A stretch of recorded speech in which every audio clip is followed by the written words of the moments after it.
नमस्कार दोस्तों, मैं के आपके सामने फिर हाजिर हुआ हूँ श्रीमद् भागवत गीता की सीरीज का आज का वीडियो आपके सामने प्रस्तुत करने के लिए। तो आइए शुरू करते हैं आज का ये वीडियो।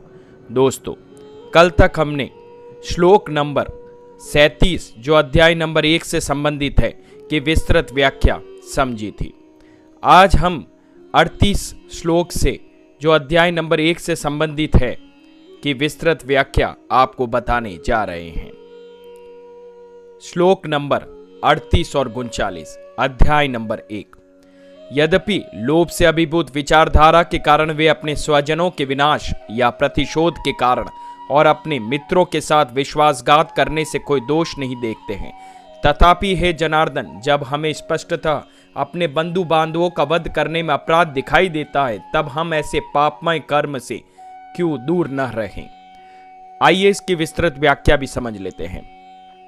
यद्यपि अर्जुन वृत्ति से क्षत्रिय योद्धा था, फिर भी उसे अनावश्यक हिंसा से घृणा थी।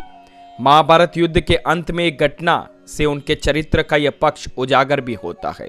जब 100 कौरवों का वध हो गया था, तब गुरु द्रोणाचार्य के पुत्र अश्वत्थामा ने प्रतिशोध लेने के लिए रात्रि के समय पांडवों के शिविर में चुपके से प्रवेश किया और द्रौपदी के सोए 5 पुत्रों की हत्या कर दी। अर्जुन ने अश्वत्थामा को पकड़कर उसे जानवरों की भांति बांधकर द्रौपदी के चरणों में लाकर डाल दिया। ऐसा करने पर अश्वत्थामा क्रंदन करने लग गया।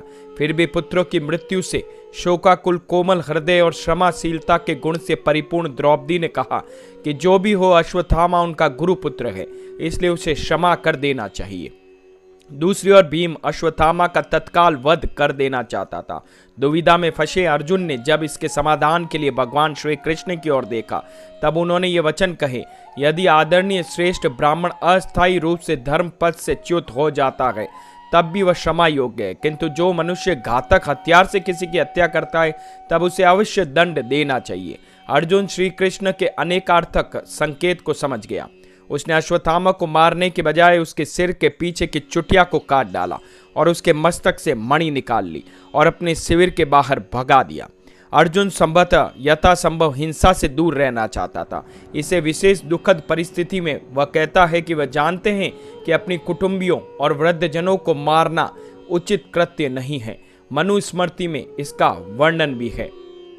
श्लोक नंबर जो मनुस्मृति में है वो है 4.179 में यह लिखा गया है कि किसी को भी यज्ञ करने वाले ब्राह्मण से कलह नहीं करना चाहिए।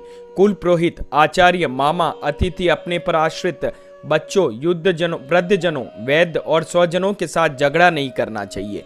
इसलिए अर्जुन ने यह निष्कर्ष निकाला कि लोभ से अभिभूत होने के कारण कौरव शायद धर्म पथ से डिग गए हैं और अपना विवेक खो बैठे। फिर जब हमारा पापजन्य कोई मनोरथ ही नहीं है, तब हम ऐसे घिनौने कृत्य से क्यों संलिप्त हो। आइए अब लिए चलते हैं आपको अध्याय नंबर 1 के श्लोक नंबर 40 की विस्तृत व्याख्या। श्लोक नंबर 40 अध्याय नंबर 1।